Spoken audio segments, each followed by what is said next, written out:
नमस्कार, मैं हूं आपके साथ हर्षिता और आप देख रहे हैं स्टेट टुडे न्यूज। आइए शुरुआत करते हैं देश प्रदेश की कुछ खास खबरों के साथ। राज्यपाल के हस्ताक्षर से जारी राजपत्र की अवज्ञा के मामला सामने आया। रजिस्ट्रार कार्यालय द्वारा प्रतिबंधित जमीन की रजिस्ट्री कर दी गई। इसमें शासकीय अधिकारियों की कथित मिलीभगत की बू आ रही है। उल्लेखनीय है कि प्रस्तावित जावरा उज्जैन 4 लेन सड़क मार्ग के निर्माण के चलते शासन ने भुतेड़ा 8 लेन से होटल जोयो तिराहे तक के आसपास की भूमि की खरीदी बिक्री पर रोक लगा दी गई। इतना ही नहीं, शासकीय आदेश जारी कर उक्त क्षेत्र की जमीन की रजिस्ट्री नहीं हो सके, इसके लिए जावरा रतलाम स्टेट रजिस्ट्रार कार्यालय को भी अवगत कराया।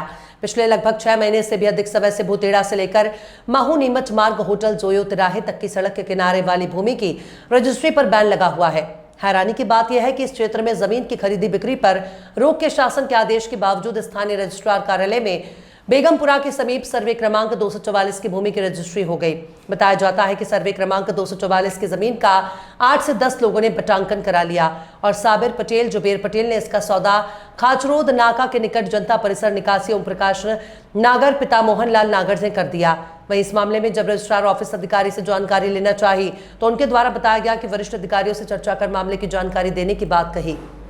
एक्चुअल में आपत्ति के बावजूद रजिस्ट्री करी गई है, लेकिन उससे ज़्यादा संवेदनशील इशू ये पैदा होता है कि पिछले 6 से 7 महीने से वहाँ भुतेड़ा से जोयो तिराहे तक आंदोलन चल रहा है और उसी को देखते हुए एमपीआरडीसी ने भारत का एक राजपत्र जारी किया जिसमें धारा 11 थी कि अब इस प्रॉपर्टी पे कोई रजिस्ट्री नहीं हो सकती, खरीदी बिक्री पे रोक है।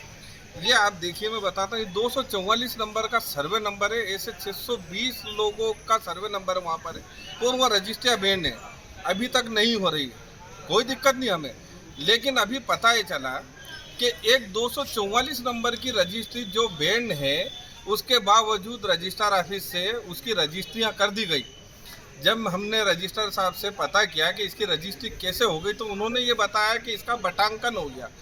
फिर हमने कहा भाई बटांकन हो गया, लेकिन सर्वे नंबर 244 ही है जिसकी रजिस्ट्री आपने की है, क्या ये आपके संज्ञान में था कि ये बैन होने के बावजूद आपने रजिस्ट्री करी? रजिस्ट्रार साहब ने हमें ये बताया कि मेरे संज्ञान में ये नहीं था कि 244 नंबर पर रजिस्ट्री बैन कर रखी है, धारा 11 की आपत्ति है, एमपीआरडीसी का मैटर वहाँ पर चल रहा है। अब मेरा आपके माध्यम से ये कहना है कि रजिस्ट्रार साहब इसकी विभागीय जांच करें कि उनको किसने मिसगाइड करके ये रजिस्ट्री करा दी, और जब उन्होंने ये माना है कि ये बैन है और रजिस्ट्री नहीं हो सकती तो वो रजिस्ट्री को शून्य करें। अगर उन्होंने इस रजिस्ट्री को शून्य नहीं किया तो हम आंदोलन करेंगे रजिस्ट्रार कार्यालय के बाहर। ये किसके नाम पे जमीन थी और किसके पे रजिस्ट्री हुई है? जमीन कोई पटेल साहब है, उनके नाम है, वो रजिस्ट्री कराने वाले कोई नागर साहब हैं। हमें उनसे कोई लेना देना नहीं कि उन्होंने क्यों रजिस्ट्री कराई और उसने क्यों बेची है। हमारा तो ये कहना है कि जब धारा 11 की आपत्ति लगी हुई है, रजिस्ट्रियाँ पूरे 7 किलोमीटर पे, क्या 98 किलोमीटर पे जब रजिस्ट्री नहीं हो सकती तो सर्वे नंबर 244 पे आपने कैसे रजिस्ट्री कर दी? इस संबंध में आपने कहीं शिकायत वगैरह कहीं करी है? आज हमने आरटीआई के माध्यम से पता किया है कि डॉक्यूमेंट आपको किसने प्रोवाइड करे, आपने किसको मिसगाइड करा और आपने कौन से कानून के तहत ये रजिस्ट्री करी है। तो रजिस्ट्रार साहब ने इसमें एक्सेप्ट किया कि मैं नया हूँ, अनभिज्ञ हूँ। हमने पंकज पटवारी जी से बात करी तो उनका ये कहना है कि मैंने बटांकन किया है, खरीदी बिक्री पे आज भी रोक है।